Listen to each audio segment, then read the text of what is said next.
Wir stehen ja seit vorgestern hier auf dem kostenlosen Wohnmobilstellplatz bei Murcia, bei einem Einkaufszentrum.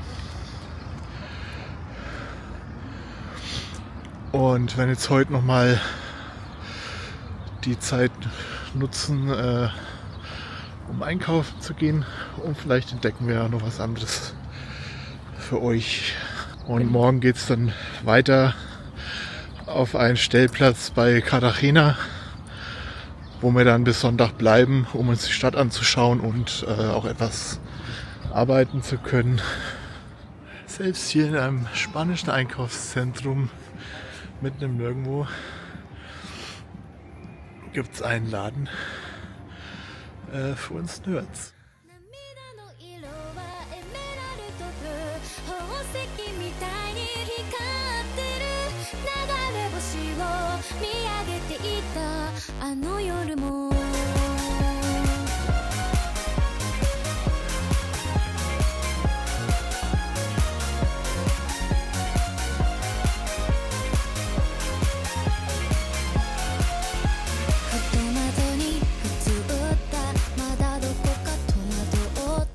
Na, vielleicht ein paar neue Hausschuhe für Heike.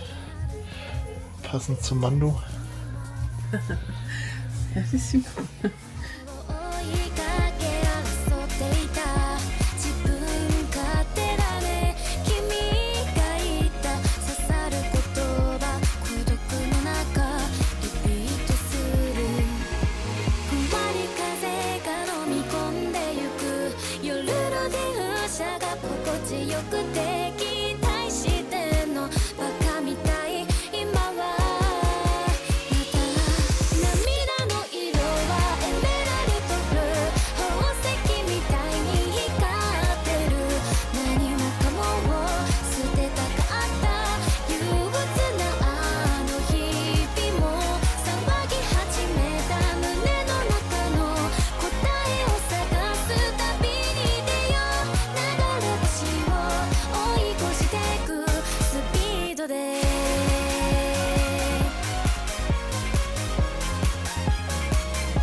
Hast du doch was gefunden?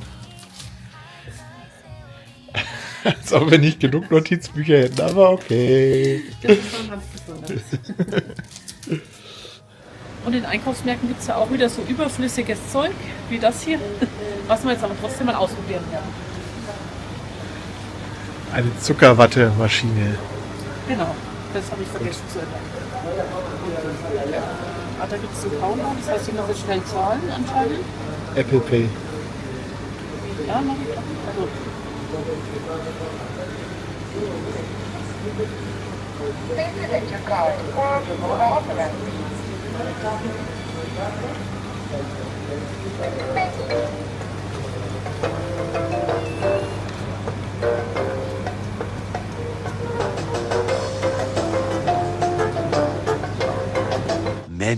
Many minutes later.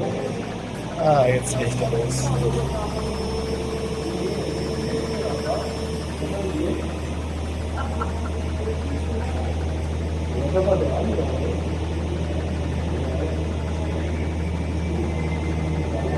Das ist aber nicht viel. Was macht der denn jetzt? Achso, die Form macht er. Okay.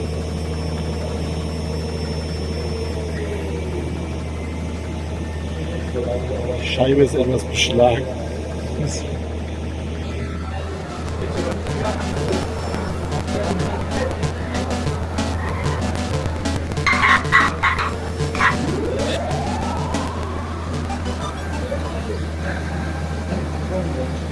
Ah, jetzt kommt es raus.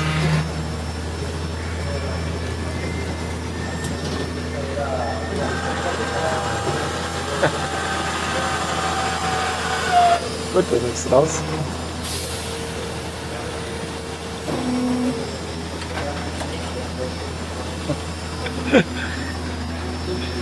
Ich sehe zwar jetzt nicht unbedingt ein Herz. Ja, also die Form nicht so ganz getroffen, aber immerhin die Farben. gut. So, das ist sehr fest.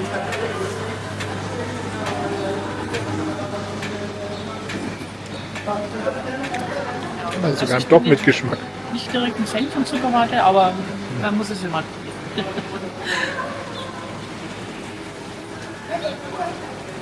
Also was es hier massenweise gibt, ist entkoffeiniertes Cola.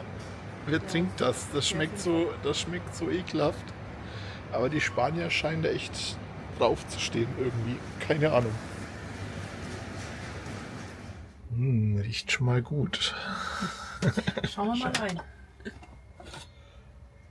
Ja. Sieht auch gut aus.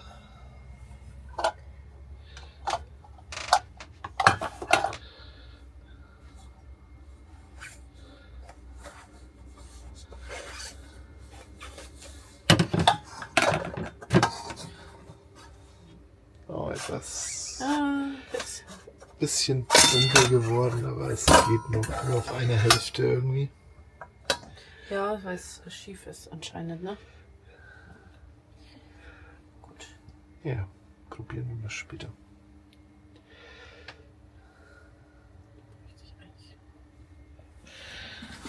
Dann testen wir mal das Bananenbrot. Auf der Innenseite leicht verbrannt, aber das macht ja nichts.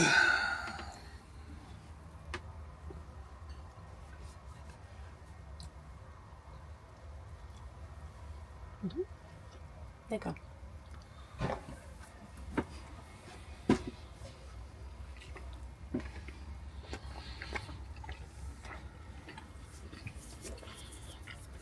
Ja.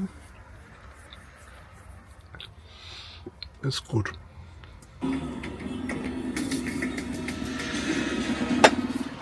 Guten Morgen. Morgen.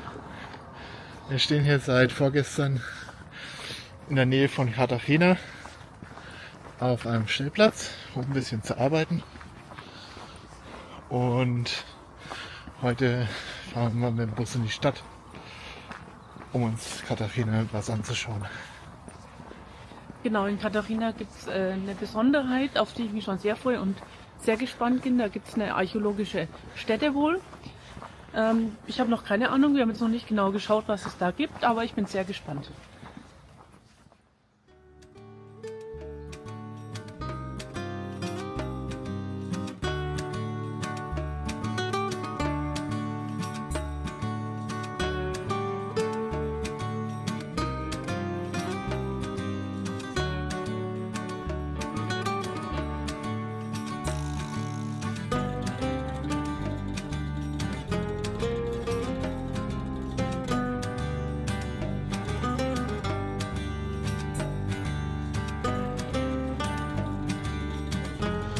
Das ist ein interessanter Laden.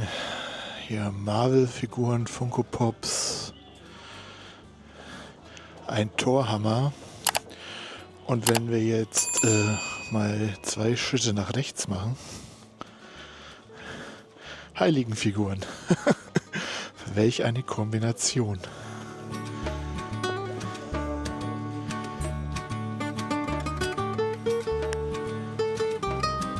Und nach den heiligen Figuren geht es weiter mit Funko Pops, einer Dämonenstatue, oh, da unten der Teufel. Sehr interessant die Kombination Hellboy, der Tod.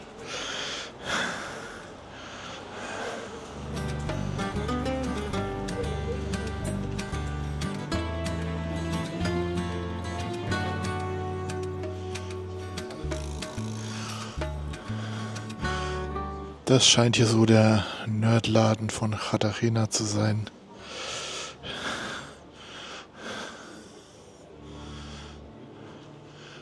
Tankar World.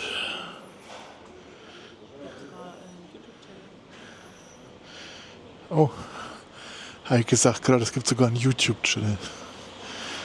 Da schauen wir doch später mal rein. Ah, da steht's ja auch.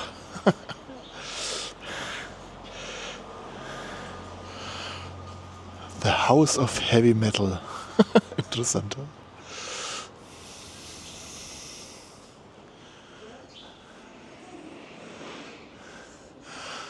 Ach, wie gut, dass ich aufgehört habe zu sammeln.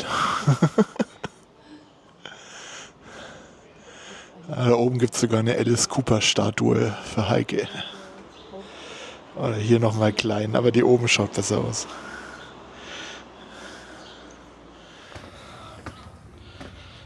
Habe ich schon mal erwähnt, dass ich Stufen hasse?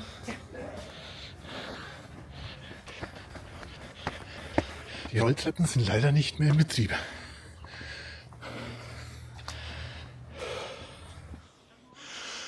Ja, oben angekommen.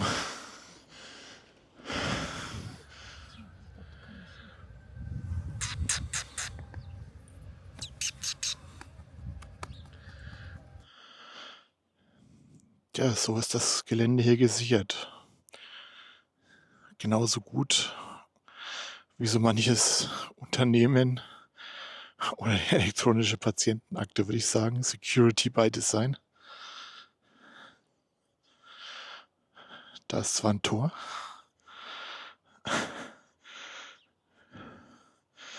Das das Gelände sichert. Aber der Zaun hört einfach links auf. Man kann einfach durch die Pampa vorbeigehen. Und rechts, wenn man will, auch wenn man da drüber steigt. Die Katze schaut mich nur an.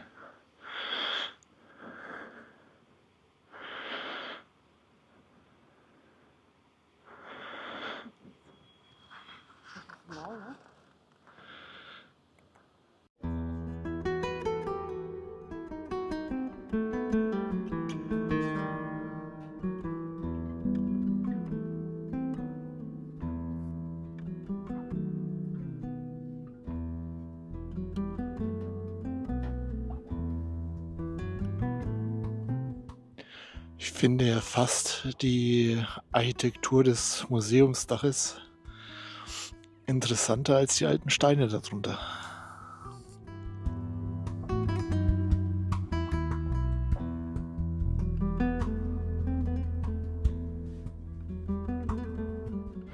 Das ist ja ein Rückzugsort, vielleicht Bunker während des Spanischen Bürgerkriegs.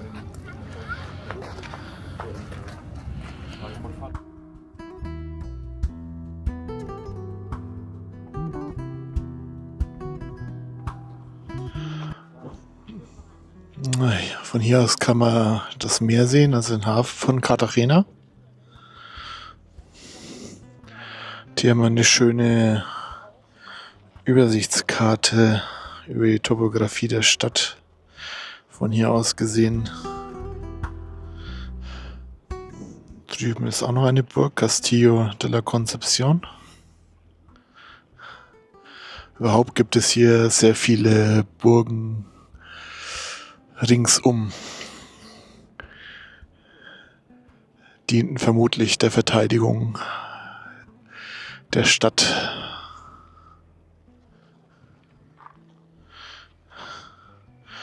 Und links sehen wir dann noch eine Kirche.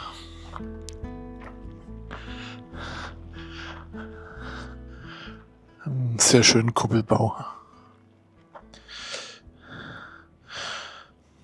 Hier stand wohl auch eine alte Windmühle.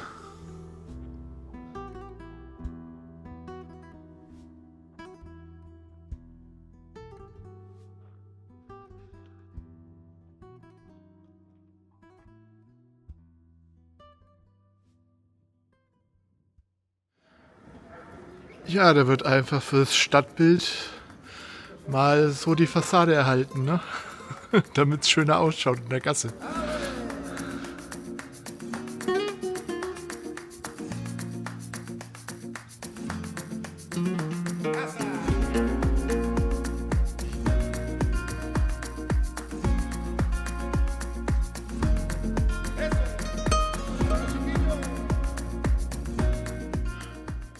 Das mit den historischen Fassaden ziehen die hier eiskalt durch. Hier ist eine riesige Häuserzeile.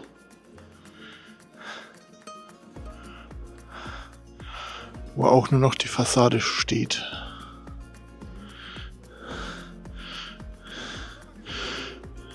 Finde ich gut.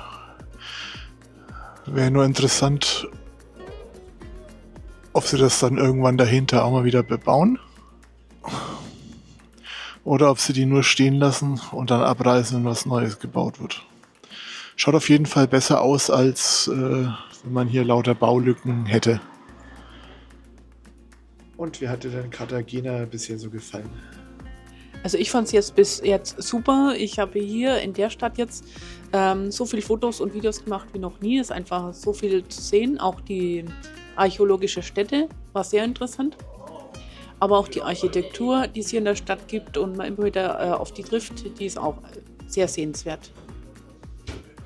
Ja, und nach den ganzen alten Steinen stärken wir uns jetzt hier mal in der Tapas-Bar etwas, bevor es dann mehr alte Steine zu sehen gibt.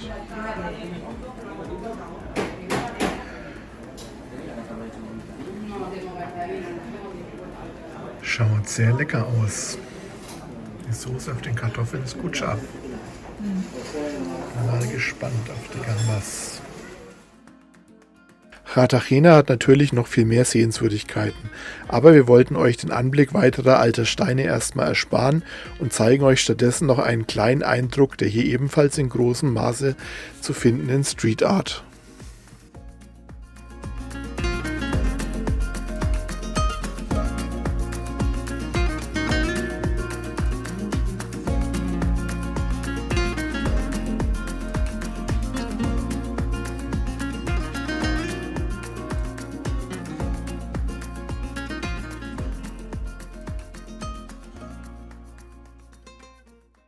The next day. Guten Morgen, wir stehen hier seit Dienstag auf dem Elmar-Stil Camper Park, um ein paar Tage zu arbeiten. Heute ist Samstag. Gestern waren wir ja in Cartagena. Das habt ihr ja gerade gesehen. Und morgen geht es dann weiter in Richtung Almería. Da werden wir aber noch mal einen Zwischenstopp machen unterwegs. Genau. Ich wollte noch sagen, in Almería gibt es auch ein Ikea, wo wir auch hinfahren werden. Mal schauen, wie viele Sachen wir dann wieder rauskommen. Ja, also ich brauche genau einen Gegenstand. Und den werde ich auch zielstrebig suchen und holen.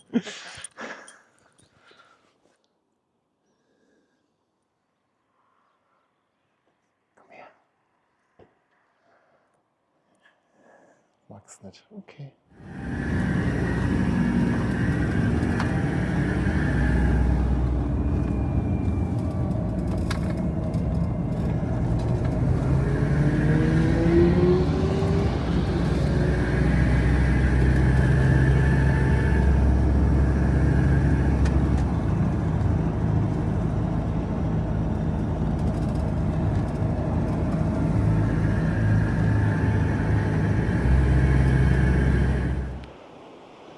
Hallo, wir sind heute jetzt von Elmar-Stil Camper Park ein Stück weiter gefahren, so 2 Stunden circa. Wir stehen jetzt hier hinter Aguilas. Ich glaube, so heißt es, ansonsten blende ich es nochmal ein. Ja, an einem sehr schönen Stellplatz. Auch gar nicht so schwer zu erreichen diesmal. Und wir hatten Glück, dass noch was frei war. Dann zeige ich euch jetzt mal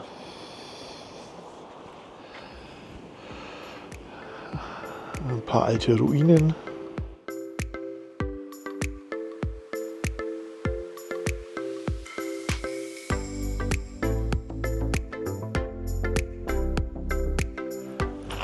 Ja, diese Lehmstraße ging es hierher. Drüben stehen noch ein paar andere. Das ist der Vagabund mit Hund. Zum Beispiel in dem grünen LKW.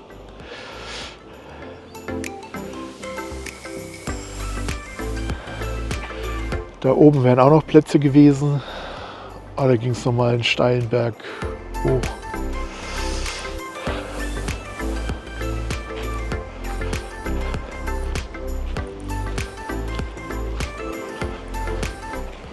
Und nachdem hier noch ein Plätzchen frei war, haben wir gedacht, bleiben wir hier.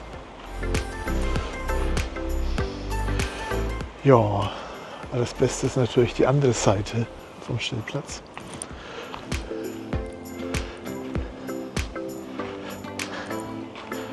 Wir stehen hier wieder mal direkt am Meer. Oberhalb vom Meer, besser gesagt. Mit einer tollen Aussicht.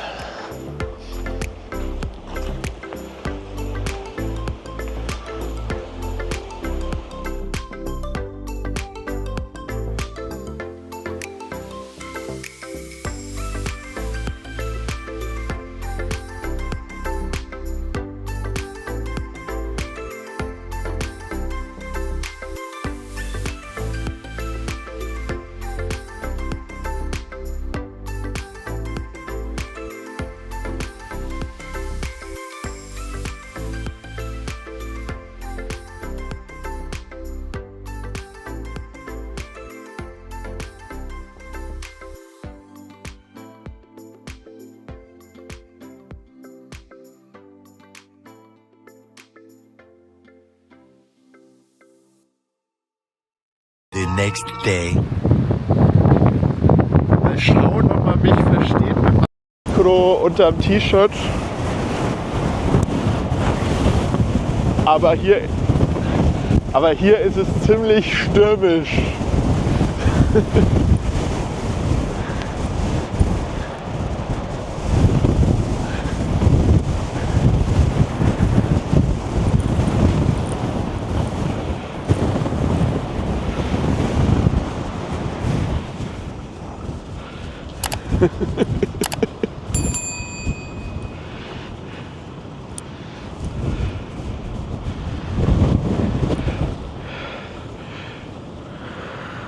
Wir sind hier beim Cabo de Gata Naturpark. Bis heute Nachmittag ist hier noch ziemlicher Wind angesagt. Mal schauen, momentan stehen wir hier auf dem Parkplatz und kriegen ein Sandpeeling. Nee, ich glaub, das Und ja, aber die Wellen sehen ziemlich geil aus.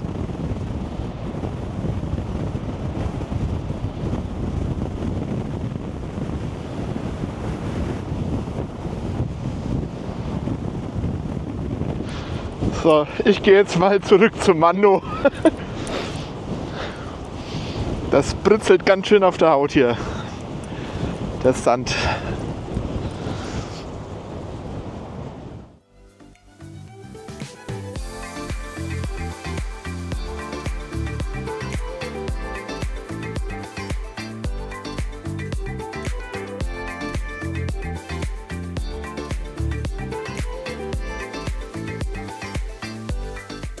Mit der stürmischen Ankunft in Cabo de Gata beenden wir das Video für diese Woche.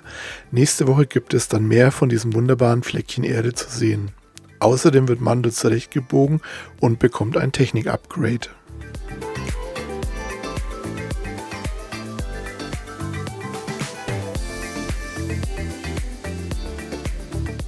Wenn euch dieses Video gefallen hat, würden wir uns sehr über einen Daumen nach oben und ein Abo, welches euch nichts kostet, aber uns hilft zu wachsen, sehr freuen. In diesem Sinne, live long and prosper. And may the force be with you.